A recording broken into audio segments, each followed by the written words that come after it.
Nelson Mandela was born in a small village in South Africa. His birthplace was Qunu. The year was 1918. Mandela was a Xhosa, part of a proud tribe. He was actually descended from royalty. This heritage instilled in him a strong sense of responsibility and leadership. Mandela's father was a chief's counsellor. He died when Nelson was young. This was a turning point. A British magistrate became his guardian. Mandela went to a local missionary school. He excelled in his studies. He was a bright and curious student. At the age of 16, Mandela underwent a traditional Xhosa initiation ceremony. This marked his transition into manhood. He learned about his culture and responsibilities. He later attended a prestigious boarding school. There he developed a love for history and boxing. Mandela was always driven by a thirst for knowledge and a desire to better himself. Mandela's early life experiences shaped his character. He learned about inequality. He saw the injustices faced by black South Africans. These experiences planted the seeds of his future activism. He would go on to fight for justice and equality throughout his life. Mandela's journey continued at the University of Fort Hare.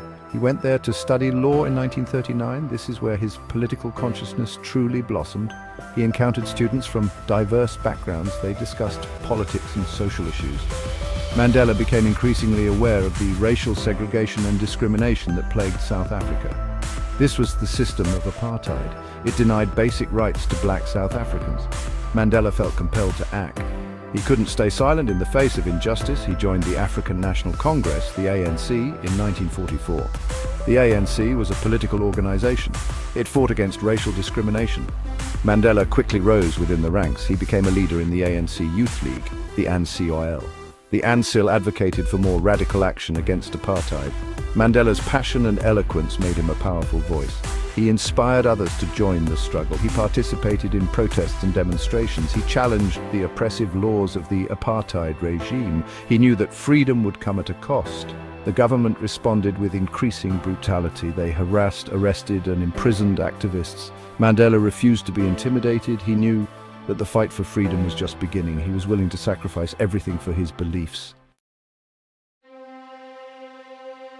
In the 1950s, apartheid tightened its grip on South Africa. The government enacted increasingly oppressive laws. These laws controlled every aspect of black South Africans' lives. Mandela knew that peaceful protest alone was not enough. He played a key role in the formation of Umkhonto Sizwe, MK. This was the armed wing of the ANC. MK carried out acts of sabotage against government installations. They targeted symbols of apartheid. They aimed to disrupt the regime without harming civilians. Mandela also spearheaded the Defiance Campaign in 1952. This campaign encouraged black South Africans to defy unjust laws. Thousands participated in peaceful protests and acts of civil disobedience. The campaign showed the world the lengths to which the apartheid regime would go to maintain its power. In 1955, Mandela played a crucial role in drafting the Freedom Charter. This document proclaimed a vision for a democratic and non-racial South Africa. It declared that all people, regardless of race, should have equal rights. The Freedom Charter became a rallying cry for the anti-apartheid movement. It inspired hope for a better future. However, the government responded with even harsher repression. Mandela and other ANC leaders were arrested and charged with treason. This marked a turning point in the struggle. It forced the movement underground. Mandela's commitment to justice remained unshaken.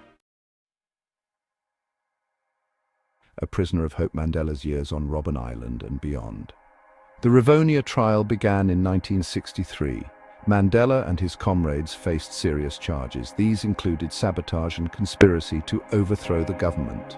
Mandela used the trial as a platform to denounce apartheid. He delivered his famous speech from the dock. In it, he declared his willingness to die for his ideals. Mandela and his co-accused were found guilty. They were sentenced to life imprisonment. Mandela spent the next 27 years of his life behind bars. He endured harsh conditions and forced labor on Robben Island. This was a notorious prison off the coast of Cape Town. Despite the hardships, Mandela's spirit remained unbroken. He turned his prison cell into a place of learning. He studied law and history. He taught his fellow prisoners. He became a symbol of resistance. People around the world rallied for his release. Mandela's imprisonment transformed him into an international icon. He became a symbol of hope for oppressed people everywhere. The Free Nelson Mandela campaign gained momentum. International pressure mounted on the South African government. Mandela's name became synonymous with the fight against injustice. Walking to Freedom, the Fall of Apartheid, and Mandela's release.